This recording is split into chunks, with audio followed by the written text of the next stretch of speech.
Few things to update you all on this week. Nice short week is always helpful, having that extra day to sleep in. I hope everyone had a really lovely day. It was beautiful weather over the weekend, which was great, able to get out and about. This week and next, we have some childhood anxiety parent workshops that were sent out last week. We've had a great response already. The sessions for this Wednesday evening and for next Tuesday morning are already fully booked, and there's only some limited places available for this Friday afternoon session. So if there's significant demand for additional places, we will look at putting on some extra sessions. It's really important to keep those numbers small to allow for discussion and questions and answers, and to ensure the most effective use of that time with some really great experienced experts in that industry. So hopefully that'll be really productive.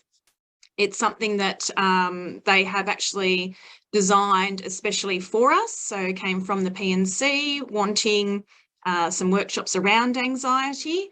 And so a group that provides that support to children in the local area have devised these workshops especially for us. So we'll see how they go, and if we need to do some more, we will offer more. Sporting news this week.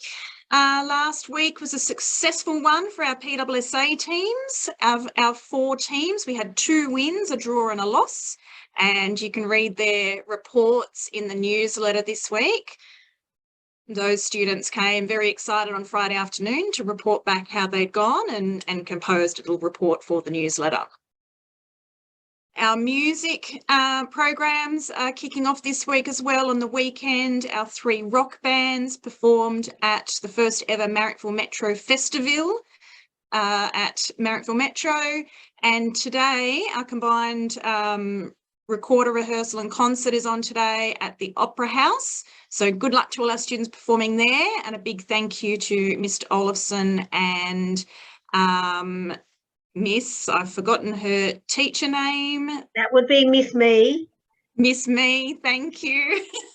Thank you to Mr. Olafson and Miss Me for working with those students and for supervising them today and tonight as well. Just a reminder that our collaborative planning for our teachers is happening this week. So today our stage 3 teachers are all meeting to spend a day together, evaluating teaching and learning programs, analysing student assessment data, looking at all the new curriculum documents that are being released, and planning for term 3. And the other stages will be happening later this week. I think it's stage 1 tomorrow, stage 2 on Thursday, and our kindergarten team on Friday. So just a reminder about that. School attendance. Just a little reminder about school attendance. This year so far, there have been 285 unexplained absences from students across our school. So please remember, students should be at school unless they are unwell or if they have an unavoidable appointment. And if they are absent, you actually have to notify the school for the reason of their absence within 7 days of their first day that they're away. And that can be done via the Central Parent Portal. It can be done by sending an email to the school or to the class teacher, or by calling the office.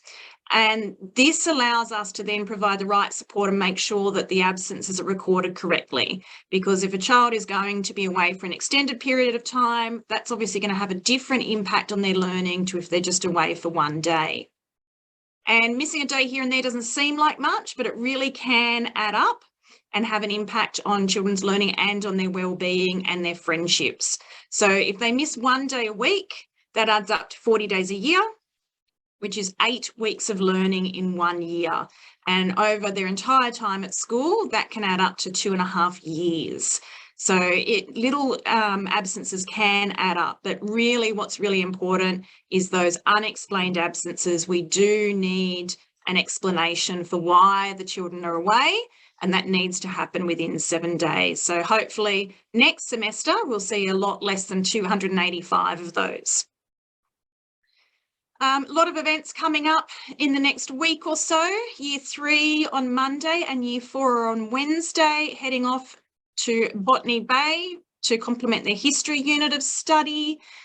There is the walkathon next Thursday, which is really exciting. You should have received the sponsorship and information all went out last week. Thank you to our volunteers who came and cut them all up and stapled them all together and sorted them all into class groups to go home.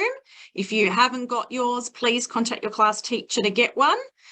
Really looking forward to that. It'll be a great day of exercise, but also a great opportunity to raise some funds for the school.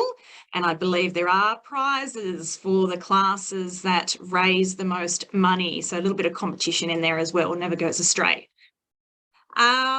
Year 4 on Friday are sharing their investigations that they have been doing as part of the enrichment program, Combined School Science Immersion Program.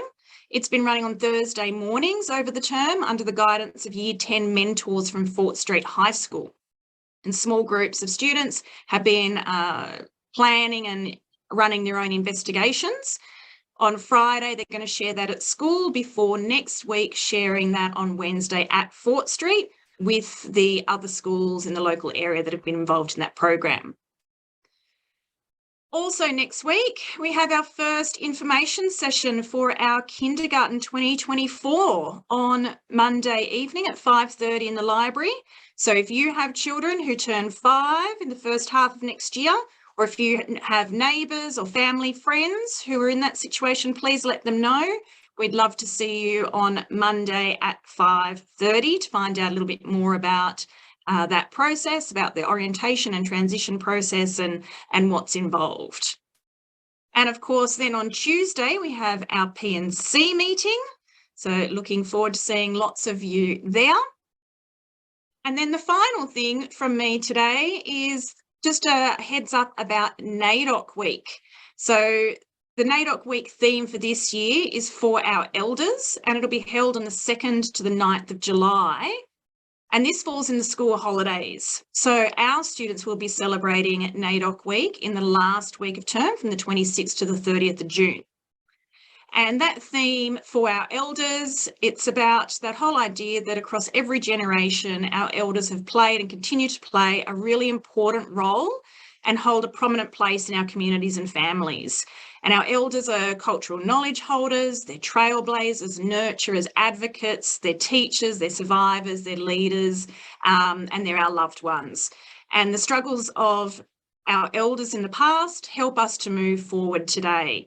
And that equality that we continue to fight for, their tenacity and their strength has carried the survival of Aboriginal and Torres Strait Islander people.